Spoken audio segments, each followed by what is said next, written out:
Hoje vamos falar sobre JPA, arquivo persistent.xml. Este arquivo é o coração da configuração da JPA, Java Persistence API, em sua aplicação Java, incluindo quando você usa implementação como o Hibernate. Ele informa ao gerenciador de persistência, como o Hibernate, como ele deve operar, quais entidades ele deve gerenciar e como se conectar ao banco de dados. 1. Persistent, elemento raiz. Definição. Este é o elemento raiz do arquivo persistent.xml. Ele contém a declaração do namespace XML e define a versão da especificação JPA que está sendo utilizada. Explicação. Version 2.2 ou outra versão da JPA. Especifica a versão da JPA que sua aplicação está utilizando. É importante que essa versão seja compatível com a implementação JPA que você está usando. Por exemplo, Hibernate, Eclipse Link. Então, essa aqui, versão. Persistent versão 2.2. XMLNS, XMLNS, XSI. XSI Schema Location. Atributos padrão para arquivos XML que define o namespace e o esquema para validação do arquivo. Então, isso aqui. XMLNS, o endereço aqui http xmlns xmlns xsi. Então, esses aqui são endereços padrões do arquivo XML. 2. Persistent Unit. Definição. Este elemento define uma unidade de persistência. Uma unidade de persistência representa um conjunto de configurações para gerenciar entidades em um determinado contexto. Você pode ter múltiplas unidades de persistência em um único arquivo persistent.xml, cada uma com suas próprias configurações, por exemplo, para diferentes bancos de dados ou diferentes conjuntos de entidades. Atributos principais: name, aqui atributo name do persistent.unit, um nome único que identifica esta unidade de persistência dentro da sua aplicação. Você usará este nome ao criar um Entity Managed Factory. Transaction Type especifica o tipo de gerenciamento de transação para esta unidade de persistência. Pode ser resource local, gerenciamento de transação pela própria aplicação usando a API de transação do JBC ou JTA, gerenciamento de transação pelo container Java EE. Então aqui, Transaction Type. Continuando, Provider. Definição. Este elemento especifica a classe da implementação JPA que será usada para esta unidade de persistência. Explicação. Aqui você declara qual provedor JPA você está utilizando. Por exemplo, a classe do Hibernate, Eclipse Link, etc. Então, neste exemplo, provider org.hibernate.jpa, Hibernate Persistent Provider. Número 4, JPA Data Source ou Non-JTA Data Source. Definição. Estes elementos definem a fonte de dados Data Source que será usada para se conectar ao banco de dados. Explicação.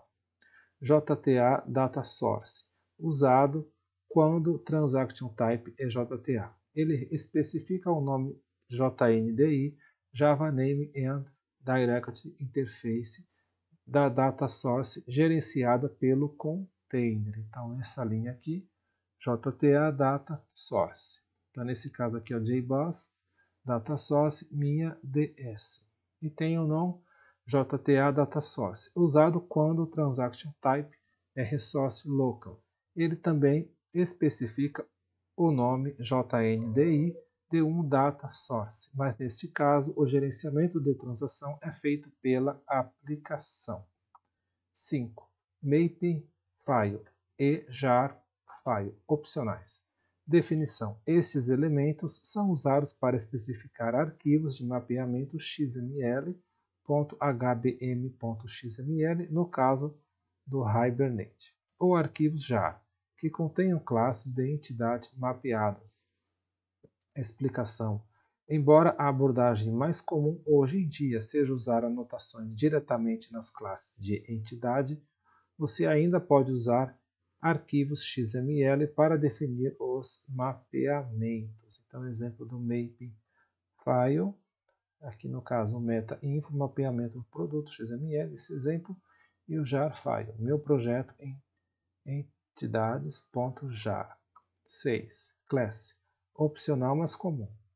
Definição. Este elemento lista as classes de entidade que devem ser gerenciadas por esta unidade de persistência. Explicação.